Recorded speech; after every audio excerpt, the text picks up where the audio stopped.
Tu la manges avec quoi, ta soupe? Tu veux que je t'essaye, dis? Choubalcom. Tu me tuerais pour défendre ta soupe? Oui, et tu serais pas le premier. La petite a faim. Elle n'a rien mangé depuis 3 jours. Allez, rentre ton couteau. Et trouve-moi une cuillère. Non, de Dieu! Et n'insulte plus le nom du Seigneur devant moi. Il t'a créé avec amour. Comme il a créé cette petite.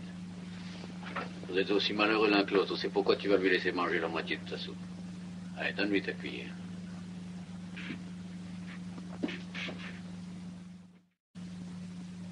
Vous êtes moins pauvres qu'eux, alors vous leur devez tout.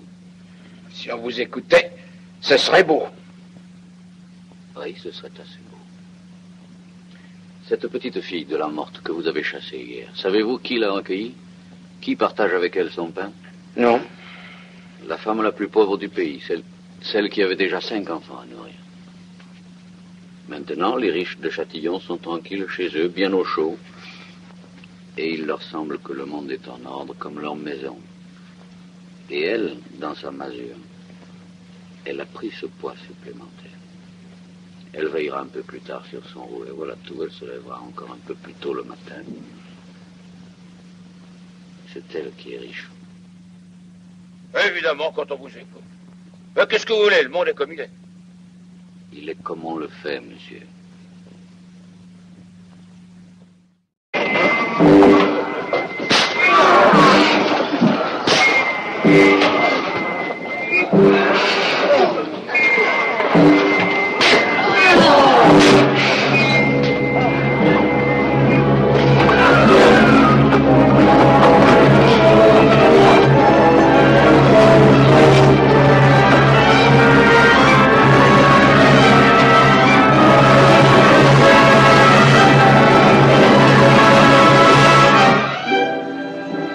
Monseigneur. Laissez-le, c'est sa volonté. Il ne pourra pas, il va s'épuiser. C'est un effort terrible. Laissez-le s'épuiser, c'est la volonté de Dieu. Nous n'avons pas le droit de nous interposer entre eux.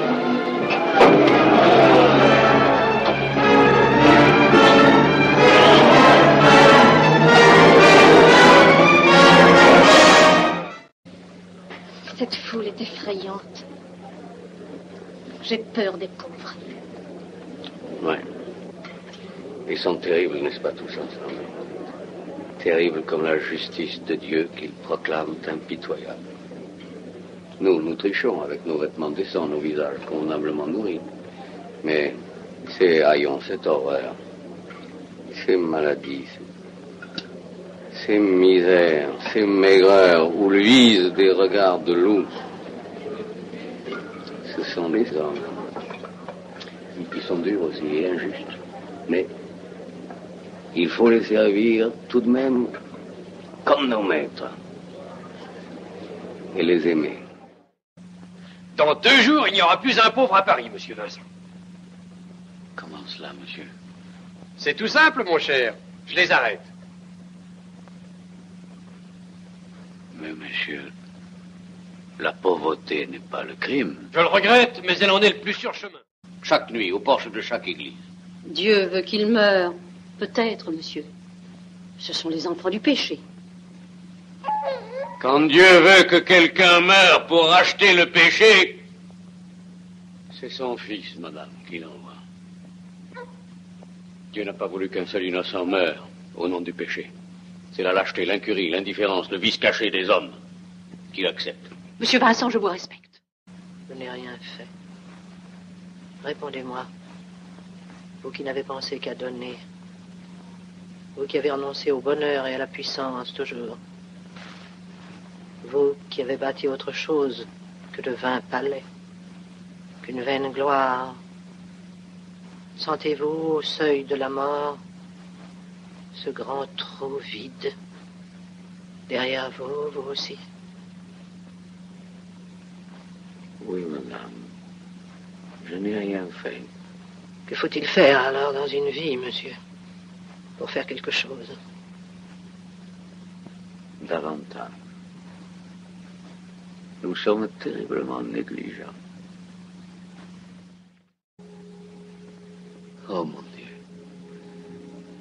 Voudriez-vous qu'enfin je vous retrouve?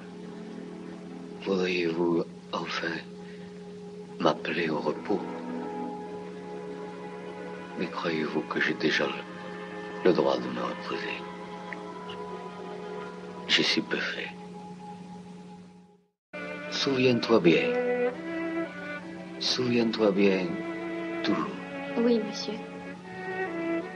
Tu verras bientôt que la charité est lourde à porter.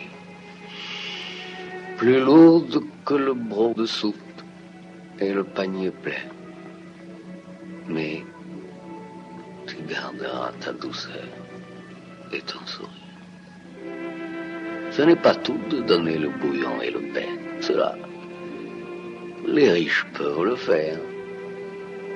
Tu es la petite servante des pauvres, la fille de la charité, toujours souriante et de bonne humeur. Ils sont tes maîtres.